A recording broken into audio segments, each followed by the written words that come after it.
정부나 지자체에서 도움 주는 제도가 있지 않습니까? 있습니다. 우리 이제 건강보험 낼 때 자세히 보시면은 그 한편에 네. 그 노인 장기 요양 보험이라고 해서 얼마씩 또 띄어가는 게 있거든요. 아, 그렇군요. 그래서 이제 건강보험 우리 전 국민은 일단 장기 요양 보험의 대상이 돼야 되는데 실은 올 7월 이전까지 이제 3등급으로 나눠가지고 예. 굉장히 힘든 분들만 여기에 혜택이 됐습니다. 근데 특히 문제가 됐던 게 뭐였냐면 내용 나와 보면 있죠.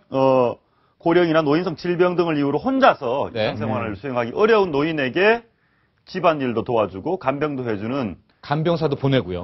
예. 이런 제도가 있는데. 예. 근데 저 제도는 이제 3등급 굉장히 심하셔만 저걸 혜택을 받을 수가 있고요. 예. 이번에 이제 그 노노 간병사를 보면은 이번 대수구 수성구에서 났던 거에 치매, 그 전에 과거에 있었던 거고 알츠하이머병, 치매. 근데 이쪽이 뇌질환 쪽을 그동안에 커버를 안 했었습니다. 여기 좀 방치해뒀다가 이제 이게 올 7월부터 비로소 들어갔는데, 그러니까 굉장히 이런 사건들이 많이 일어나는 게 이 치매 쪽에서 많이 발생을 했던 거예요. 그러니까 그 제도가 좀 범위가 확대가 돼야 되겠군요. 그렇습니다. 일단 올 7월부터는. 예. 사실은 돈이 문제입니다. 지금 보니까 여기 자료가 있네요. 이게 뭐 한 19만 원 정도 한 달 평균입니다. 그러다가 27만 원, 30만 원. 30만 원. 노인 두 부부 사는 집에서 30만 원이면 부담이 큰 거죠. 그렇죠. 상당한 거죠. 그리고 또 하나 이제 의료비가 이렇게 평생 동안 이렇게 평균적으로 조금씩 늘어나는 게 아니라요. 평생 쓴 의료비 한 80% 정도를 죽기 10년 내에 다 씁니다. 갑자기 이제.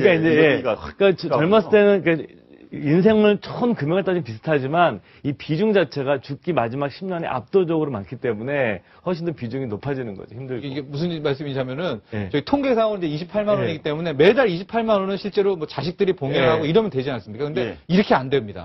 계속 괜찮다가 한순간에 200, 300, 400, 500. 그러니까 평균을 내면 27만 원이지만 순간적인 비용이 크기 때문에. 갑자기 뭐 몇백만 원씩 들면 그렇죠. 노인 장기요양보험. 그러니까 올해는 이제 범위가 대상자가 확대돼서 좀 몸이 좀 아프면 정부가 도와준다는 거죠. 그렇습니다. 질병도 이제 치매 같은 것도 포함이 됐습니다. 5등급에 넣어서요.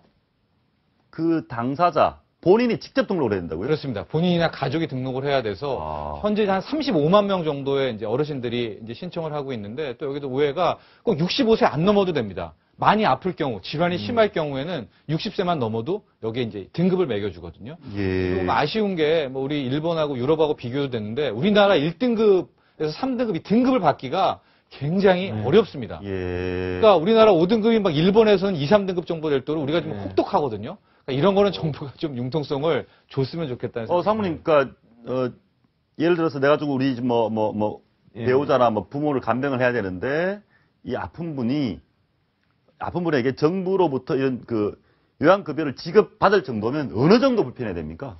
그러니까 거의 일상적인 활동 자체 어렵다고 생각하시면 돼요. 화장실도 혼자 갈 수 없는. 쉽게 그렇게 생각하시면 됩니다. 그 정도가 안 되면 정부 지원을 못 받는 건가요? 그러니까 일반적으로 우리 의료 병원 다니는 건 받을 수가 있겠지만 이렇게 와서 요양시설에 들어가거나 이런 것들은 어렵고 다 개인 부담할 수밖에 없었죠. 개인 부담할 수밖에 없다.